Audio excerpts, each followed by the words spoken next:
আসসালামু আলাইকুম। প্রতি শুক্রবার আসলেই আমাদের একটি ভ্রমণ তৃষ্ণা জাগে। সেই ধারাবাহিকতা আজকে যাব আমরা শিবচরে বট ও বরা খেতে।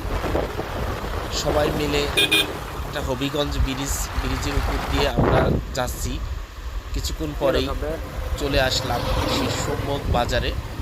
এখানে তাজা শাক সবজি এবং নদীর মাছ পেতে হলে অবশ্যই প্রতিদিন বিকালে এই ছোট বাজারে আসবেন।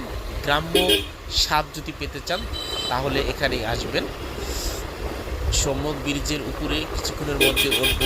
চলে আসলাম সেই বিখ্যাত আল্লাহর দান হালিম ও নিহারির দোকানে। এখানেই লোভনীয় স্বাদের বট ও বড়া পাওয়া যায়।